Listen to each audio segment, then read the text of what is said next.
What was the moment you realized that the person you sacrificed everything for doesn't actually care about you? For me, it was standing on the sidewalk outside my son's house, clutching a suitcase, after he told me I had 24 hours to pack my things and leave. I still remember the look in David's eyes when he handed me that piece of paper, a list of homeless shelters ranked by cleanliness. His wife Jessica had even put little stars next to the ones that allowed pets, as if that somehow made up for throwing out a 58-year-old woman who had given them everything. "I thought I could stay in the guest house," I said, my voice barely a whisper. Jessica actually laughed, an actual laugh, and said, "We turned that into my Pilates studio last month." Then my son, the same boy I'd adopted at 8 years old when no one else would take him, the same teenager I worked 3 jobs to put through college, the same man whose father received my kidney, looked at the floor and said, "Mom, you're not our responsibility anymore." I went back to my car to get the rest of my things. Through the open window, I heard them arguing. "I told you she'd try this," Jessica said. David's voice got louder. "Are you sure she didn't take the good towels? There were 6, and now there's 5. The last thing I took from my apartment was a photo of David's first day of kindergarten. He's holding my hand, his backpack almost as big as he was. I left it on their kitchen counter when I went back for my toothbrush. That night, I slept in my car outside a 24-hour laundromat. At 2 a.m., I called David one last time. He answered on the 4th ring, his voice thick with sleep. "This isn't fair to Jess," he said. "We're trying to start a family." I could hear her in the background asking who it was. He hung up while saying, "You'll figure something out." The next morning, I washed my hair in the laundromat sink. A woman at the dryers gave me a granola bar and the address of a food pantry. I remember thinking how strange it was. This stranger offered more help than my own son. What David didn't know when he slammed that door in my face was that my former boss had left me $8 million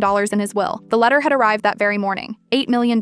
At the bottom was a handwritten note on his personal stationery. "Margaret, for 30 years you made my coffee with exactly 1 sugar cube. You remembered my daughter's birthday when I forgot. You stayed late to fix my mistakes and never took credit. This is what happens when someone finally sees you." And there I was, homeless at 58, after sacrificing everything for a son who couldn't even spare me a room in his 4-bedroom house. Do you know what the strange part was? It wasn't even the eviction that broke my heart. It was realizing that in 28 years of motherhood, I had never once put myself first. I had sold my winter coat so he could have $200 sneakers. I had worked night shifts so he could go to summer camp. I had donated my kidney to his father, who abandoned us when David was 3. I had withdrawn $12,000 from my 401k so he could study abroad in Rome while I ate canned beans for dinner. And now here I was, holding an envelope that would change everything. Full story, link below.